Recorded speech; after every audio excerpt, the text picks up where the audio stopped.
द्रौपदी का बड़ा अपमान हुआ। भरी सभा में कौन नहीं जानता उसके वस्त्र दुर्योधन ने खींचे।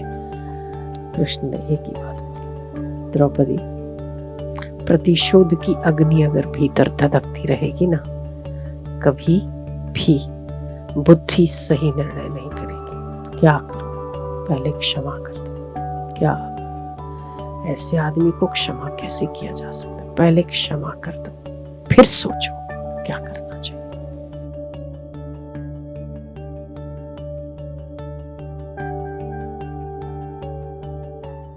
जिसके जीवन में त्याग है, तप है, शुद्धि है, आत्मनिरीक्षण की, क्षमा करने का उदार हृदय है, वो व्यक्ति धर्म का सोपान चढ़ सकता, तब जाके पहुंचता। द्रौपदी का बड़ा अपमान हुआ। भरी सभा में कौन नहीं जानता उसके वस्त्र दुर्योधन ने खींचे। और हर शख्स को, हर उस शख्सियत को द्रौपदी ने बड़े प्रार्थना भरे भावों के साथ देखा। कोई तो मेरी मदद पर आओ। धृतराष्ट्र मौन थे। वो समझ गई कि धृतराष्ट्र तो मोह में अंधे हैं, तो वो तो अपने बेटों का ही पक्ष लेंगे। पर द्रोणाचार्य गुरु है जो धर्म का उपदेश देते हैं, वो भी मौन है। भीष्म पितामह जो इतने विद्वान है, कोई तो बोलो, कोई तो कुछ कहो कि इतनी भरी सभा में एक सम्माननीय और सभ्य स्त्री को नग्न किया जा रहा हो, तो कोई तो बोलो। उसने देखा कि सभी मौन है।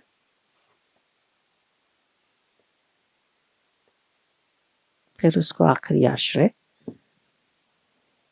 गोविंद को पुकारने का लगा। पांचों पति हारे पड़े, पांचों पति एक से एक बलवान है, एक से एक सामर्थ्यवान है, फिर भी ऐसे समय में कोई ने द्रौपदी का साथ नहीं दिया। बड़ी पीड़ित हुई, दुखी हुई, कृष्ण को पुकारा। गोविंद ने 999 साड़ी बनकर साड़ी का अवतार लिया। ठीक है, तो इतिहास साक्षी है, हर व्यक्ति इस बात को मानता है।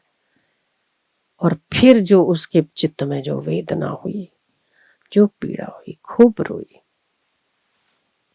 क्या भाग्य लेकर मैं पैदा हुई थी।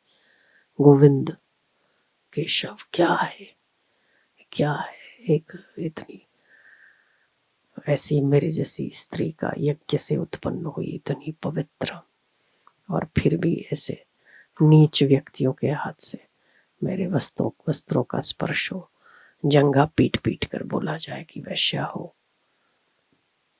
हृदय फटा जा रहा है मेरा सुन सुन के। कृष्ण ने एक ही बात बोली, द्रौपदी, प्रतिशोध की अग्नि अगर भीतर धधकती रहेगी ना, कभी भी बुद्धि सही निर्णय नहीं करेगी। तो क्या करो? पहले क्षमा कर दो। क्या ऐसे आदमी को क्षमा कैसे किया जा सकता है? पहले क्षमा कर दो, फिर सोचो क्या करना चाहिए। और ऐसा सोचो कि तुम्हारा प्रतिशोध नहीं लेना है, पर ऐसे व्यक्ति यदि दुनिया में रहेंगे, बचेंगे, तो दूसरी स्त्रियों के साथ अन्याय और व्यभिचार करते रहेंगे। इसीलिए लड़ना है, स्वयं के लिए नहीं लड़ना। जो वृत्ति है ना, कृष्ण ने परिवर्तित कर दी, मार्ग दिखाया। अपने लिए नहीं करना है, किसके लिए करना है? समाज के लिए करना। अपने लिए नहीं करना है, दूसरों के लिए करना है। तो जब आप दूसरों के लिए करने लग जाते हो तो आप में अथाह बल आ जाता है। द्रौपदी को समझने में थोड़ा वक्त जरूर लगा होगा, पर कृष्ण थे साथ में सतत। सखी, प्रतिशोध नहीं, क्षमा कर दो। जब तुम हृदय से क्षमा कर सकोगी, तभी तुम वास्तविक धर्म का पालन कर सकोगी। फिर लड़ो, पर कब? जब आप क्षमाशील हृदय के साथ दूसरों के उपयोगी बनने के लिए लड़ते हो, तब आप सही मायने में धर्म करते हो। अगर अपने लिए करते हो तो वैर है, द्वेष है, नफरत है, वहां कभी धर्म का जन्म नहीं होता।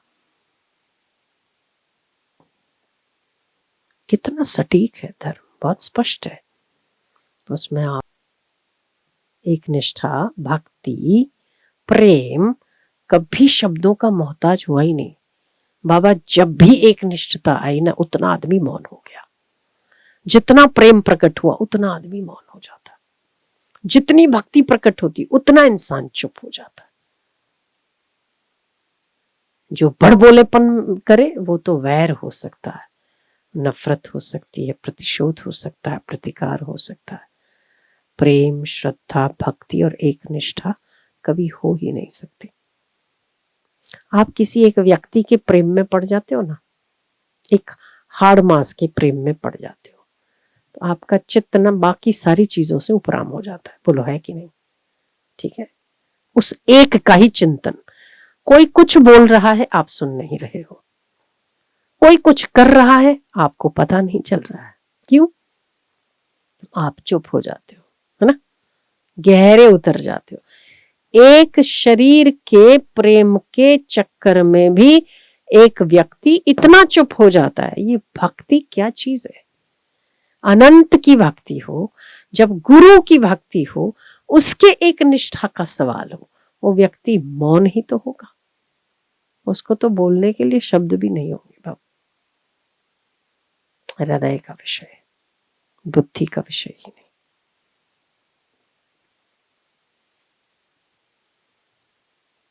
लड़ो, धर्म की मशाल लेकर लड़ो, दूसरों के प्रकाश के लिए लड़ो, स्वयं के लिए नहीं।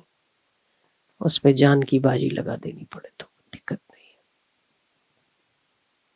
मरेगा, स्वर्ग का राज्य प्राप्त करेगा, जिएगा तो यहाँ का राज्य भोगेगा। दोनों में ही भलाई है। तो अभी आप सुन रहे हो ना, अभी आप देख रहे हो, सुन रहे हो, आपका चित्त कितना शांत है कि नहीं? कुछ देर के लिए जब आप चिंतन में हो, जब आप सम्मुख हो, जब स्मरण में हो, जब दर्शन में हो, तभी इंसान के सारे विचार ही शांत हो जाते हैं। तो जब किसी व्यक्ति के चिंतन में सतत उनका गुरु या उनका इष्ट रहता हो, वो व्यक्ति क्या ही बोलेगा, क्या शब्दों का जोड़ लगाएगा, क्या शब्दों का चयन में अपना दिमाग लगाएगा। अरे छोड़ना, एक निष्ठा कभी भी शब्दों की मोहताज होती ही नहीं, हृदय का विषय है। कोई भी व्यक्ति किसी भी प्रकार की जब निंदा में पड़ता है, मतलब वो बुद्धि का अपना द्वेष निकालता है, और कुछ भी नहीं। भक्ति इन सबसे ऊपर चीज है। आपको कितना सुकून मिल रहा है ना, सुन के आनंद आ रहा है, शांति मिल रही है, कुछ नहीं चाहिए। ऐसा हो रहा है ना? तो जब दर्शन की ऐसी वाली स्थिति हो, तभी भी इंसान को कुछ नहीं चाहिए। तो जब वास्तव में भक्ति में डूबता हो तो क्या ही चाहिए आदमी को?